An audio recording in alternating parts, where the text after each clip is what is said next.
نحمده ونصلي على رسوله الكريم اما بعد فاعوذ بالله من الشيطان الرجيم بسم الله الرحمن الرحيم رب اشرح لي صدري ويسر لي امري واحلل عقدة من لساني يفقهوا قولي. حدیث نمبر 24.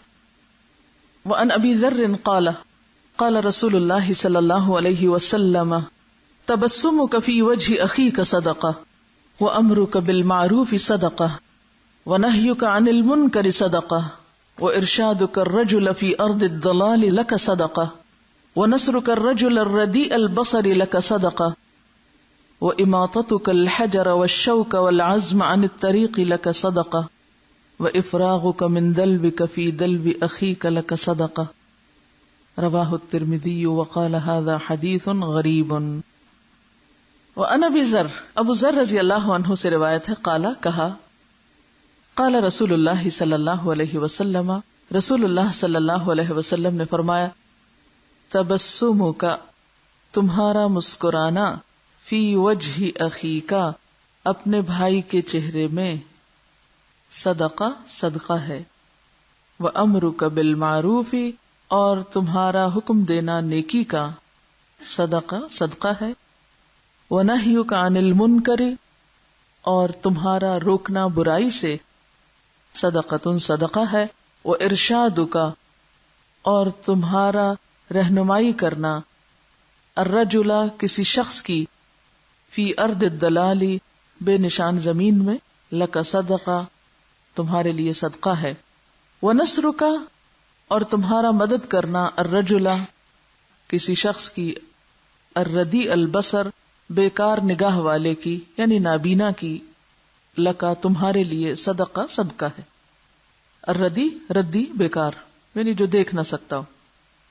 وَإِمَاطَتُكَ الْحَجَرَ، اور تمہارا ہٹانا پتھر کو، وَالشَّوْكَ، اور کانٹے کو، وَالْعَزْمَ، اور ہڈی کو، عَنِ الطَّرِيقِ، راستے سے، لکا صدقہ، تمہارے لیے صدقہ ہے.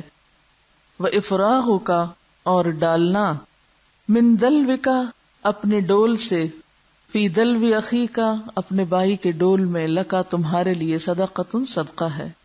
رواہ ترمذی، اس کو ترمذی نے روایت کیا، وقال، اور کہا، ھذا حدیث غریب، یہ حدیث غریب ہے.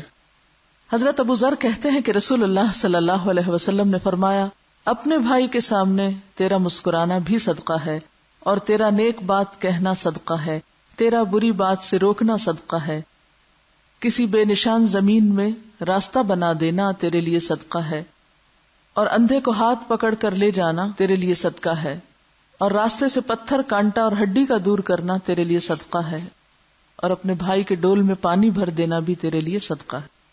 صدقے کی مختلف اقسام بتائی گئی ہیں. وعن سعد بن عبادة انه قال یا رسول اللہ صلی اللہ علیہ وسلم ان ام سعد ماتت فأي الصدقة افضل؟ قال الماء. قال فحفر بئرا وقال هذه لأم سعد. رواه ابو داود والنسائی. وعن سعد بن عبادہ، اور سعد بن عبادہ سے روایت ہے، انہ، بے شک انہوں نے، قالا، کہا، یا رسول اللہ، اے اللہ کے رسول صلی اللہ علیہ وسلم، ان ام سعد، بے شک سعد کی ماں، ماتت، فوت ہو گئی، فأی الصدقۃ، تو کون سا صدقہ، افضل، سب سے بہتر ہے، قالا، فرمایا، الماء، پانی، فحفر بئرن، تو انہوں نے کھودا ایک کنواں، وقالا، اور کہا، ہذہ، یہ، لأم سعد، ام سعد کے لیے ہے. رواہ ابو داود، ابو داود نے اس کو روایت کیا، والنسائی، اور نسائی نے. حضرت سعد بن عبادہ کہتے ہیں کہ میں نے نبی صلی اللہ علیہ وسلم سے عرض کیا، اے اللہ کے رسول صلی اللہ علیہ وسلم، ام سعد فوت ہو گئی، پس کون سا صدقہ افضل ہے؟ آپ نے فرمایا، پانی. پس حضرت سعد نے کنواں کھودا اور کہا، یہ کنواں ام سعد کے لیے صدقہ ہے، یعنی انہوں نے اپنی والدہ کے نام اس کو کر دیا اور اسے صدقہ جاریہ بنا دیا. تو اس سے پتہ چلتا ہے کہ پانی جس پر زندگی کی بنیاد ہے، جو نہ صرف یہ کہ انسانوں بلکہ جانوروں اور پودوں کی ضرورت ہے، وسیع پیمانے پر فائدہ دینے والی چیز ہے، اس کا صدقہ بہترین صدقہ ہے.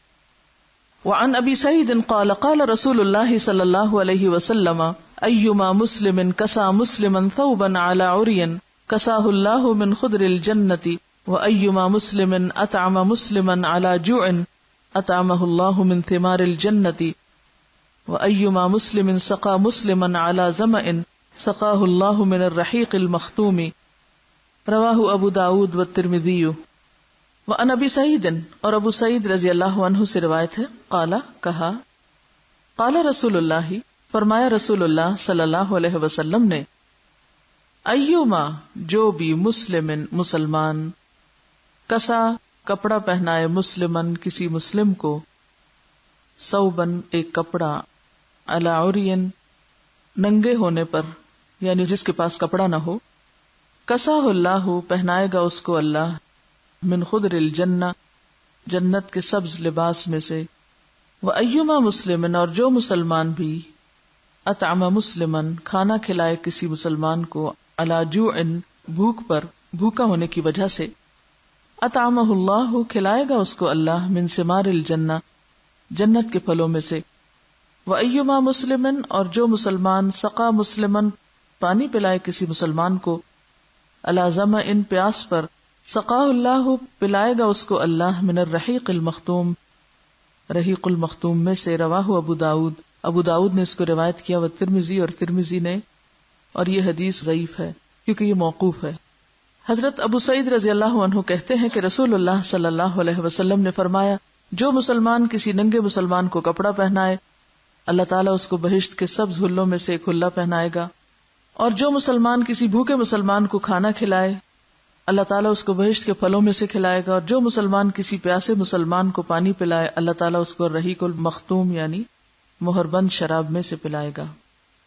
وعن فاطمة بنت قیس قالت قال رسول اللہ صلی اللہ علیہ وسلم ان فی المال لحقا سوى الزکاة ثم تلا لیس البر ان تولوا وجوہکم قبل المشرق والمغرب الآیہ، رواہ الترمذی وابن ماجہ والدارمی۔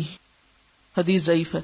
وعن فاطمہ بنت قیس، فاطمہ بنت قیس سے روایت ہے، قالت کہتی ہیں، قال رسول اللہ صلی اللہ علیہ وسلم کہ رسول اللہ صلی اللہ علیہ وسلم نے فرمایا، ان بے شک فی المال مال میں، لحقا البتہ حق ہے، سوى الزکاة زکوٰۃ کے علاوہ، ثم تلا پھر تلاوت کی یہ آیت، لیس البر نہیں ہے نیکی، ان تولوا کہ تم پھیر لو، وجوہکم اپنے چہروں کو، قبل المشرقی مشرق کی طرف، والمغربی اور مغرب کی طرف۔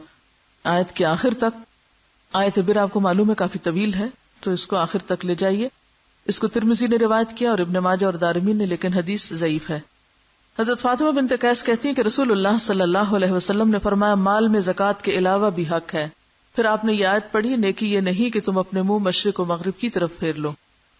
وَأَن بُحَيْسَةَ عن أَبِيهَا قالت قال يا رسول الله ما الشيء الذي لا يحل منعه قال الماء قال يا نبي الله ما الشيء الذي لا يحل منعه قال الملح قال يا نبي الله ما الشيء الذي لا يحل منعه قال أن تفعل الخير خير لك رواہ ابو داود۔ وَأَن بُحَيْسَةَ اور بحیسہ سے روایت ہے، ان ابیہا وہ اپنے والد سے روایت کرتی ہیں، قالت کہتی ہیں، قالا کہ ان کے والد نے کہا، بحیسہ کہتی ہیں روایت کرتے ہوئے کہ ان کے والد نے کہا تھا، یعنی آپ صلی اللہ علیہ وسلم سے سوال کرنے والے کون تھے؟ ان کے والد۔ یا رسول اللہ، اے اللہ کے رسول صلی اللہ علیہ وسلم، مشیء کون سی چیز، الذی وہ جو، لا یحل نہیں حلال، منعہ اس کا روکنا، جس کا روکنا جائز نہیں، قالا فرمایا، الماء پانی، قالا پھر پوچھا، یا نبی اللہ اے اللہ کے نبی، مشیء کیا ہے وہ چیز، الذی وہ جو، لا یحل نہیں حلال، منعہ اس کا روکنا، قالا فرمایا، الملح نمک، قالا انہوں نے پھر پوچھا، یا نبی اللہ اے اللہ کے نبی، مشیء کیا چیز ہے وہ، الذی لا یحل وہ جو نہیں حلال، منعہ اس کا روکنا، قالا فرمایا، ان تفعل الخیر یہ کہ تم کرو نیکی، خیر لک بہتر ہے تمہارے لیے، رواہ ابو داود اسے ابو داود نے روایت کیا۔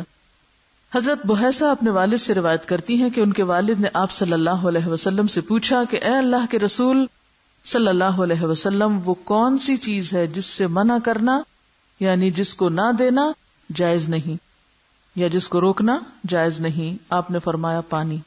پھر پوچھا کون سی چیز ہے جس کو نہ دینا ممنوع ہے؟ آپ نے فرمایا نمک۔ پھر پوچھا اور کون سی چیز ہے جس سے انکار کرنا منع ہے؟ آپ نے فرمایا اپنے لیے بھلائی کرنا تیرے لیے بہتر ہے۔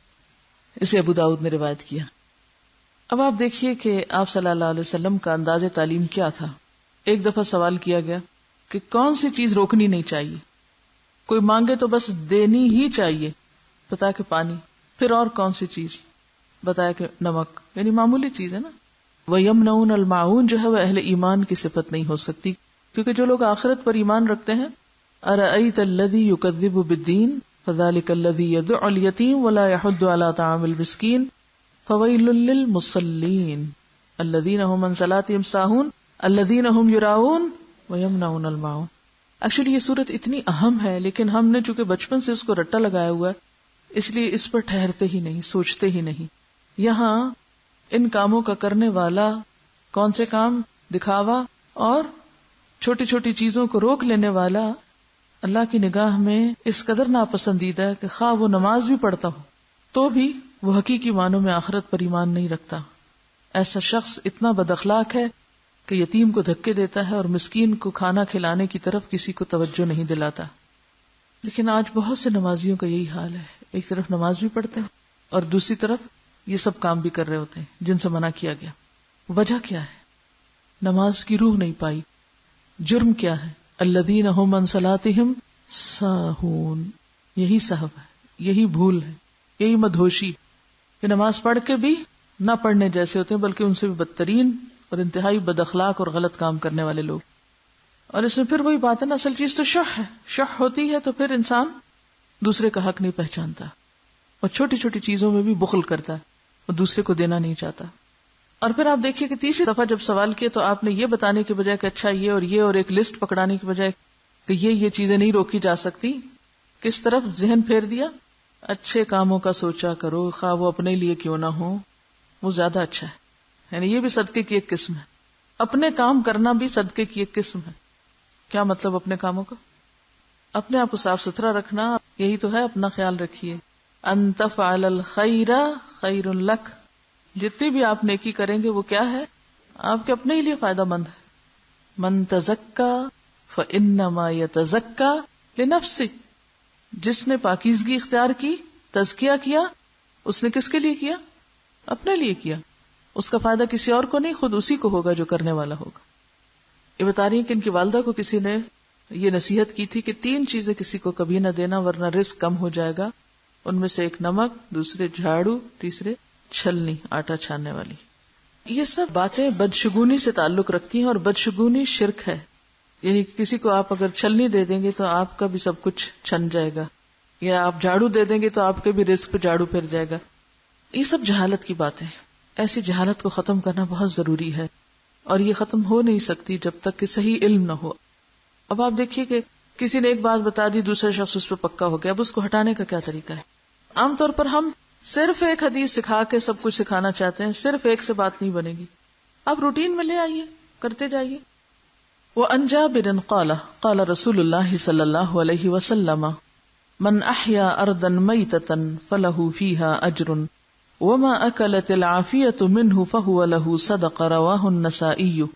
وعن جابر، اور جابر رضی اللہ عنہ سے روایت ہے، قال کہتے ہیں، قال رسول اللہ، فرمایا رسول اللہ صلی اللہ علیہ وسلم نے، من احیا، جس نے زندہ کیا، اردن، زمین کو، میتتن، بنجر، مردہ یعنی بنجر زمین جو کچھ نہیں اگاتی تھی، فلہ، تو اس کے لیے، فیہا اجر، اس میں اجر ہے، وما اکلت العافیہ، اور جو کھا لیا کسی گروہ نے، جماعت نے۔ عافیہ کا لفظ جو نا عافی سے ہے، عافی کہتے ہیں وارد ہونے والے کو، آنے والے کو۔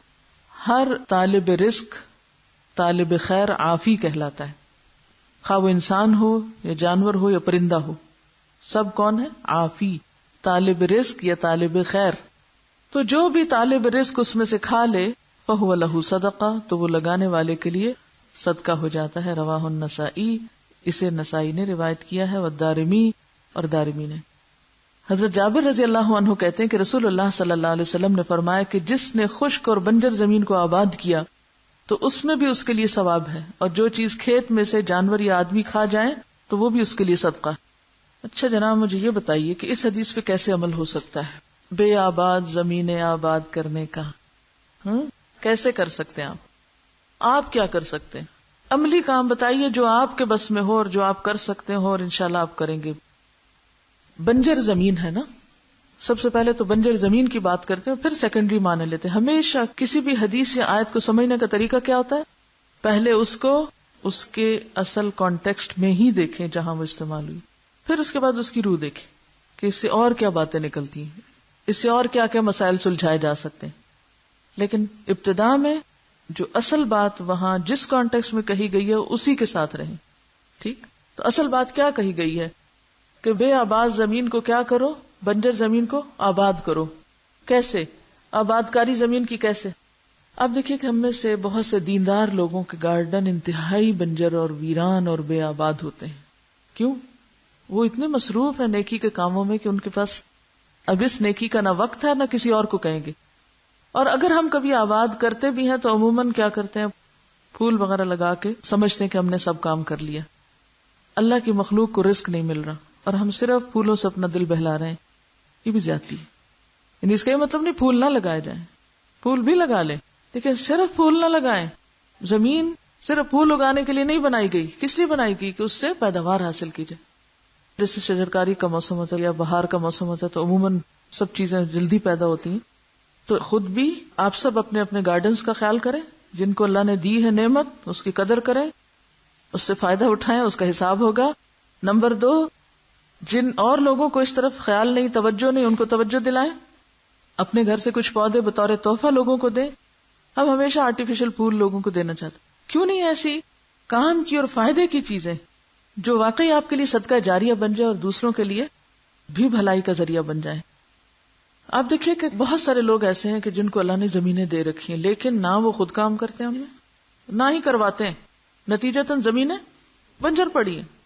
تو اس کا حساب ہوگا۔ نمبر 1 خود کریں، خود نہیں کر سکتے تو کسی کو دے دیں، ٹھیکے پہ دے دیں، کچھ کریں۔ بعض اوقات گھر کے اندر جگہ نہیں ہوتی لیکن گھر کے باہر بہت سی جگہ ہوتی، گھر کے باہر کا کچا ایریا، سڑک کے کنارے، اپنے اپنے علاقے میں۔ ہم نے وہ چائنیز کے بارے میں پڑھا تھا کہ کس طرح ان کے طالب علموں نے بعض اوقات ایک ہفتے کا سفر پیدل کر کے بے آباد جگہوں پر جا کے درخت لگائے۔ میں یہی سوچتی ہوں کہ دوسرے لوگوں نے یہ سارے اخلاق لے لیے اور ان ساری حدیثوں پہ عمل کر لیا اور ہم نے ان کو برکت کی کتابیں سمجھ کے اپنے گھروں میں رکھ لیا، اور بس یہ بتا رہی ہیں کہ 10-10 روپے کی پنیری ملتی ہے اور دیوار کے ساتھ اگر تھوڑی تھوڑی جگہ بھی کچی ہو اس کو نرم کر کے وہاں لگا لیا جائے، توری وغیرہ لگا دی جائے، اس سے وہ دیوار پہ چڑھ جاتی ہے تاکہ دیوار کے باہر کی طرف بھی جا اگتی ہے تو اور لوگ راستہ چلتے ہوئے بھی توڑ کے لے جاتے ہیں۔ تو یہی تو وہ چیز ہے کہ ما اکلت العافیۃ فہو لہ صدقہ۔ بعض لوگ زمینیں لے کے رکھ چھوڑتے ہیں کہ مکان بنائیں گے اور پھر سالوں سال نہیں بناتے، تو ان زمینوں کو بھی استعمال کیا جا سکتا ہے۔ بہرحال یہ ہم سب کا فرض بنتا ہے کہ ہمارے آس پاس جو بھی جگہ ہے یا خود اس پہ یا اس کے مالک کو اس کی طرف توجہ دلائیں کہ کسی بھی طرح اس نیکی کو عام کریں۔ صرف شعور کی بیداری کی ضرورت ہے۔ آپ کو پتہ ہے بہترین صدقہ کیا؟ اپنے ہاتھ سے کوئی چیز بنا کر دینا، اپنے ہاتھ کے کام سے کچھ کر کے دینا۔ تھوڑی سی توجہ دینے کی ضرورت ہے اور یہ بھی ایک نیکی کا موقع ہے، اس سے بھی فائدہ اٹھا سکتے ہیں اور آپ دیکھیں گے کہ آپ کی ایکسرسائز بھی ہوگی، ذہن بھی آپ کا زیادہ بہتر طور پر کام کرے گا۔ بہت سی خواتین کہتے ہیں نا کہ ہم تو خود کماتے نہیں، ہم کہاں سے صدقہ کریں۔ بعض اوقات کمائی کے ذریعے موجود ہوتے ہوئے بھی ہم آنکھیں بند رکھتے ہیں۔ درخت لگانا جو ہے صدقہ جاریہ ہے، خاص طور پر اگر آپ پھلدار درخت لگاتے ہیں اور اس میں سے اگر پرندے بھی آ کے چونچ مار کے کچھ کھا جاتے ہیں یا انسان کھاتے ہیں۔ اور یہ بتا رہی ہیں کہ انہوں نے 700 روپے جمع کر کے اپنے لان میں 3 پودے لگوائے، آم کا درخت، امرود کا اور لیمو کا، اور آپ دیکھیں کہ کتنی صحت بخش غذائیں ہیں۔ اور یہ صرف تھوڑی سی تکلیف، تھوڑی سا سوچنا، تھوڑی سی توجہ کرنا۔ جب پھلدار درخت پر پھل آتا ہے اور وہ لٹکتا ہے تو جتنی دفعہ بھی آپ اس کو دیکھیں یا کوئی بھی دیکھے وہ بھی ایک عجب خوشی دیتا ہے۔ پودا لگانا ایک ایسا کام ہے کہ جس میں خیر ہی خیر ہے۔ جی سب لکھیں اپنے لیے تاکہ بھولے نہیں۔ شجرکاری کا موسم ہے، ایک ایک پودا لگائیں یا لگوائیں، چاہے کسی کو پیسے دے کے، کسی کو بھیج کے، کہیں لگوا دیں. ضروری نہیں کہ اپنے گھر میں، اپنے لان میں یا اپنی سڑک پر، اللہ کی زمین پر کسی بھی جگہ آپ پودا لگوا دیں. ٹوکیو کا یہ بتا رہی ہیں کہ وہاں چونکہ ہائی رائزز بہت ہیں، اونچی اونچی بلڈنگز ہیں، تو ان کی وجہ سے ٹیمپریچر بہت بڑھنے لگ گیا کیونکہ گرینری ختم ہو گئی. تو انہوں نے حال یہ سوچا کہ ٹاپ فلور کے اوپر مٹی ڈال کر، اور انہوں نے لائٹ ویٹ مٹی ایک نکالی اور وہاں پورے اس پہ مٹی بچھا کے اور ایک طرح سے باغ لگا دیے. اس سے بلڈنگز کا ٹیمپریچر بھی کم ہو گیا، اور اس کے ساتھ یہ کہ پھر پرندے اور وائلڈ لائف جو ہے وہ لوٹنے لگی، اور ظاہر ہے کہ پولوشن کو بھی سک کرتے ہوں گے. یعنی اللہ نے انسان کو عقل دی ہے، ہر مسئلے کا حل موجود ہے. ضرورت اس بات کی ہے کہ ہم عملی طور پہ کچھ کرنے والے ہوں، صرف کتابیں پڑھنے والے نہ ہوں. آپ بچوں کو موٹیویٹ کر سکتے ہیں، ان کے ذریعے پودے لگوا سکتے ہیں، ایک ایک بیج ڈلوا کے ان کو ایکٹیویٹی دے کے پھر دیکھو گرو کرو، پھر اس کا خیال کرو. ایک بات یاد رکھیں کہ جو شخص پودا لگا کے اس کی پرورش کر سکتا ہے، اس کے اندر ایک بہترین طرح کا پیشنس اور سیلف کنٹرول اور جو انتظار کرنے کا حسن طریقہ، وہ بہت اچھی پرسنالٹی آپ کی ڈیولپ ہو سکتی ہے. کیونکہ پودوں سے بہت کچھ سیکھنے کو ہے. کیونکہ مفلحون میں جو لفظ فلاح ہے، یہ فعل عام ہے، اسی سے فلاح نکلا ہے، اور فلاح کسان کو کہتے ہیں. تو کسان کا جو کام ہے وہ ہر اعتبار سے فائدہ مند ہے. اگر ہم پورے کسان نہیں تو بھی اپنی زندگی میں کچھ نہ کچھ اپنے کاموں کے حصے میں سے ضرور اس کام کے لیے بھی وقت نکالیے. آگے چلتے ہیں. وَعَنِ الْبَرَاءِ قَالَ قَالَ رَسُولُ اللَّهِ صلی اللہ علیہ وسلم من منح منحة لبن او ورق او اهدى زقاقا كان له مثل عتق رقبة رواہ الترمذی. وعن البراء، حضرت براء سے روایت ہے، قال کہا، قال رسول اللہ صلی اللہ علیہ وسلم نے فرمایا، من منح جس نے عطا کیا، دیا، منحة لبن دودھ کا عطیہ، یعنی پینے کو دودھ دیا کسی کو. منحت جانور کو کہتے ہیں نا، وہ منیحت جو ہے. جس نے عطیہ دیا، منحا یعنی تحفہ دیا یا عطیہ دیا، منحت لبن دودھ کا تحفہ یعنی دودھ دینے والے جانور کا تحفہ، او ورقن یا روپیہ یعنی زر نقد، او اہدا یا راہ دکھایا، زقاقن کسی گلی میں یا رستے میں یعنی گلی کوچے میں کسی کو راستہ دکھایا، کانا ہے لہو اس کے لیے، مثل مانند عتق رقبۃ آزاد کرنا ایک گردن کا. رواہ الترمذی حسن صحیح اسنادہ صحیح. اسے ترمذی نے روایت کیا ہے اور حدیث صحیح ہے. حضرت براء کہتے ہیں کہ رسول اللہ صلی اللہ علیہ وسلم نے فرمایا، جو شخص کسی کو دودھ پینے کے لیے دودھ کا جانور دے. آج کے دور میں آپ کو معلوم ہے کہ جانور اگر کوئی کسی کو دے تو وہ اس کو سنبھال نہیں سکتا، کیونکہ شہری زندگی میں جانور کا رکھنا ایک الگ مشکل کام ہے. تو اس صورت میں یہ بھی ہو سکتا ہے کہ جیسے کسی کے نام کا جانور اپنے ہی گھر رہے اور صرف دودھ ہی کا تحفہ دیتا رہے انسان، یا زر نقد قرض دے، یا گلی میں کسی کو راستہ دکھائے، اس کو ایک غلام آزاد کرنے کا ثواب ملے گا. یہ کتنا بڑا اجر و ثواب ہے. کیوں؟ اس لیے کہ دودھ پلانا بھی ایک طرح سے بہترین غذا فراہم کرنا ہے کسی کو، اور اس میں بھی کیا ہے، ایک طرح سے زندگی کا پیغام ہے. دودھ جو ہے وہ تمام انسان کی جو غذائی ضروریات ہیں ان کو پورا کرتا ہے. اسی طرح نقد قرض دینا بعض اوقات کسی کی ایسی مشکل ہو سکتی ہے کہ جس میں اس کی جان یا عزت کو خطرہ ہو، یا اسی طرح کسی کو راہ دکھا دینا، مثلا کوئی بچہ جو راہ بھول جائے یا کوئی بڑا بوڑھا، تو یہ کوئی چھوٹا سا کام نہیں، بہت بڑی نیکی ہے. پچھلے دنوں جب میں پشاور گئی ہوئی تھی تو وہاں پر ہم پہنچے تو تھوڑی دیر کے بعد ہم لوگ اکٹھے بیٹھے ہوئے تھے، اتنے میں ایک چھوٹی سی بچی آئی، مغرب ہو گئی، وہ صرف پشتو بولتی تھی. سہمی، ڈری، گھبرائی، خوف زدہ. پتہ چلا کہ اندھیرا تھا، یہ لوگ سارے سیر کو نکلے تھے گھر والے، اور کہیں انہوں نے گاڑی رستے میں روکی، یہ بچی نیچے رہ گئی اور وہ گاڑی لے کے چلے گئے. اب اس بچی کو دیکھ اتنی طبیعت بوجھل ہوئی، اتنی تکلیف کہ اب کرے تو کرے کیا. اب جو بھی اس کو کوئی ہاتھ لگاتا ہے یا پیار کرتا ہے یا کوئی بات، تو وہ نو لفٹ، اور روتی جائے. سمجھ میں نہ آئے. اتفاق سے اس وقت مجھ سے کوئی خاتون ملنے کے لیے آئی ہوئی تھی، اور ایک وہاں کے آئی جی پولیس ہیں، ان کی وائف بھی وہیں موجود تھی. تو ان سے ریکویسٹ کی کہ پلیز آپ جو قریبی تھانہ ہے وہاں پر رپورٹ کر کے اور پھر اعلان کروائیں اور چوکیدار کو کہا کہ آگے پیچھے گلی میں دیکھیں، ہمسایوں سے پتہ کریں کسی کا کوئی بچہ نہ مل رہا ہو، لیکن کچھ بھی پتہ نہ چلا۔ بالآخر وہ تھانے کے ذریعے الحمدللہ بچی اپنے اصل وارثوں کے پاس چلی گئی۔ لیکن وہ 1-2 گھنٹہ جو کیفیت تھی وہ بتا نہیں سکتا انسان۔ آپ صرف اس وقت اتنا سوچ لینا، اگر یہ میرا بچہ ہو، اگر میرے بچے کے ساتھ یہ ہو جائے کہ وہ راستہ بھول جائے تو میں کیا چاہوں گی اس کے لیے۔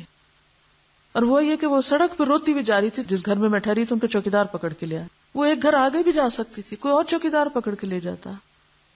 یعنی آپ سوچیں کہ اللہ تعالیٰ کس طرح رحمت کرتا ہے، مدد کرتا ہے۔ اور اتفاق یہ کہ اس وقت چونکہ ایک چھوٹی سی سیٹنگ تھی تو سب لوگ میل ملاقات کے اس میں موجود تھے وہاں پر، تو اللہ تعالیٰ ان سب لوگوں کو جزا دے جنہوں نے محنت کوشش کر کے اس بچی کو اس کے گھر تک پہنچوایا۔ ورنہ عام طور پہ انسان کیا سوچتا ہے، ٹھیک ہے کسی یتیم خانے چھوڑ دیتے ہیں یا کسی کو دے دیتے ہیں یا کچھ، ایک معصوم بچہ۔ تو یہ اتنی بڑی نیکی ہے کہ جیسے کوئی غلام آزاد کرے، یعنی کسی کی گردن رہا کرائی ہو۔ یعنی ایسے اگر کبھی کوئی موقع ملے نیکی کا تو اس کو یہ سمجھ کے نہیں چھوڑ دیں کیا مصیبت، اب یہ میرے پلے پڑ گئی بلا، اب میں اس کو کہاں پہنچاؤں، بلکہ کیا کریں کہ اب میرے پاس موقع آیا ایک غلام آزاد کرنے کے برابر ثواب حاصل کرنے کا، مجھے تو اللہ نے موقع دے دیا، یعنی اس موقع کے پانے پر اللہ کا شکر ادا کرے۔ اصل میں نیکی کے مواقع ہر وقت ہمارے دائیں بائیں آگے پیچھے ہوتے ہیں، ہم فائدہ کیوں نہیں اٹھاتے؟ ہم اپنی ذات میں اتنے گم ہوتے ہیں، ہم اتنے خود غرض ہوتے ہیں کہ صرف اپنے فائدے کے سوا کسی اور کا فائدہ سوچنے کی فرصت نہیں ہے۔ میرا گھر، میرے بچے، میں اور میری ذات۔ جو لوگ آپ کے گھروں میں کام کرنے کے لیے آتے ہیں ان کے بھی بچے ہوتے ہیں چھوٹے چھوٹے، ان کے بچوں کے لیے اگر آپ صرف دودھ کا ہی بندوبست کر دیں۔ ہم بعض اوقات درس دینے تو چلے جاتے ہیں، یہ نہیں سوچتے کہ جن مسکینوں کو درس دے رہے ہیں ان کے پیٹ میں بھی کوئی چیز ہے یا نہیں، انہوں نے کچھ کھایا بھی ہے یا نہیں، وہ کیا درس سنیں گے؟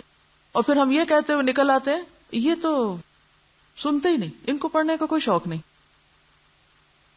نادرا آپا نے کراچی میں ایک کچی بستی میں بچوں کا اسی طرح دودھ اور کھجور کا انتظام کیا۔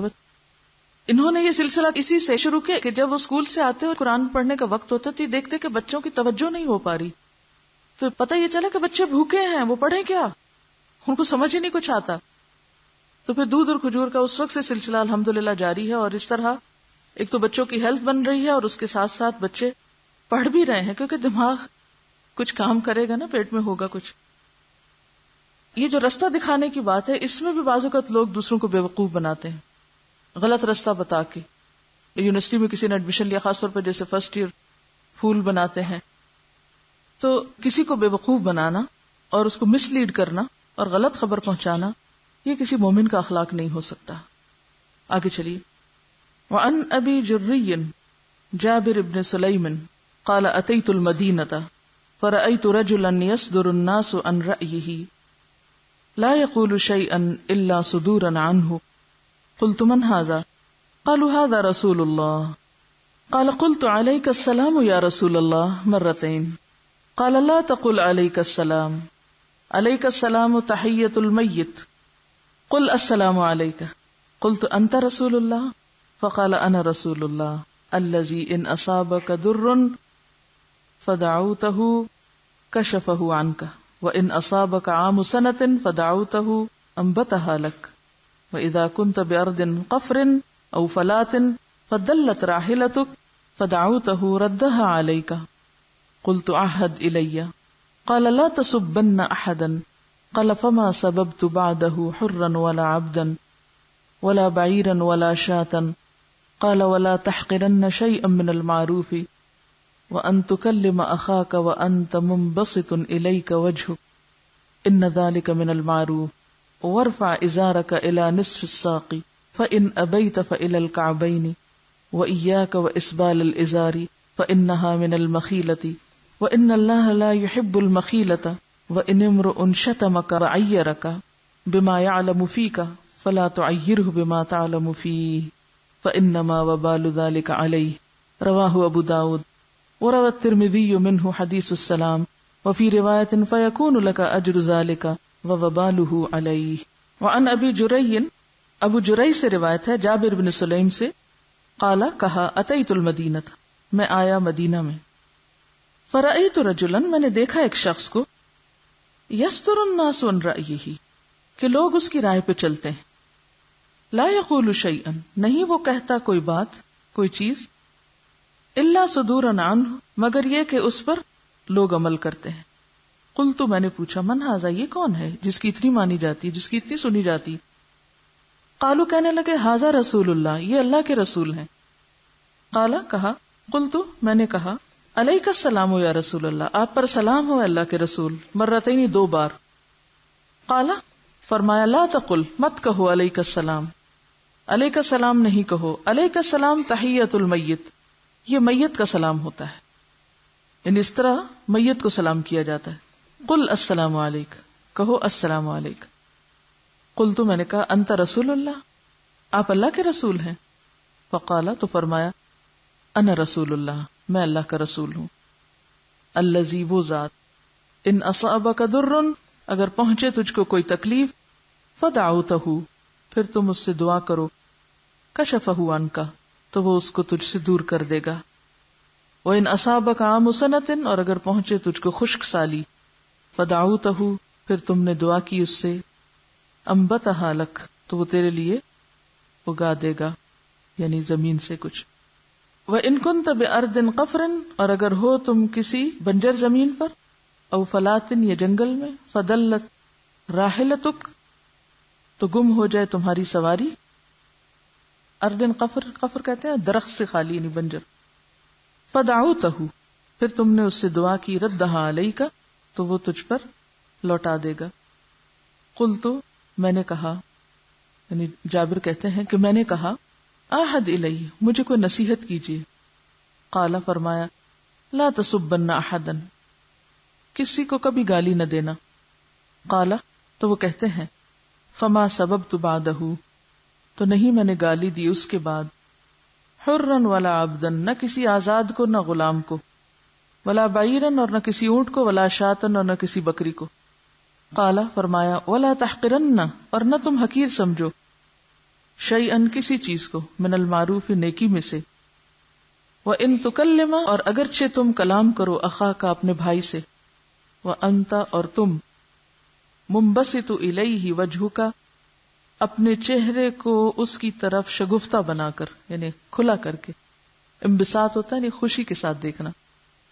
ان ذالک، بے شک یہ، من المعروف، نیکی میں سے ہے. ورفع، اور اونچا رکھ، ازارک، اپنا تہبند، الی نصف الساق، آدھی پنڈلی تک. فان ابیت، پھر اگر تم انکار کرو، یعنی ایسا نہ کر سکو، فالی الکعبین، تو ٹخنوں تک. وایاک، اور بچو تم، واسبال الازاری، کپڑا لٹکانے سے یا تہبند لٹکانے سے. فإنها من المخیلۃ، کیونکہ وہ تکبر میں سے ہے.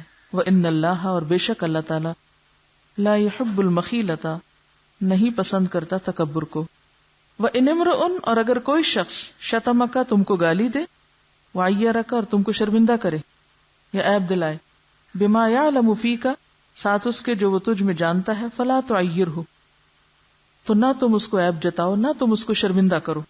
تعیرہ، شرمندہ کرو. بما تعلم فیہ، ساتھ اس کے جو تم جانتے ہو اس میں.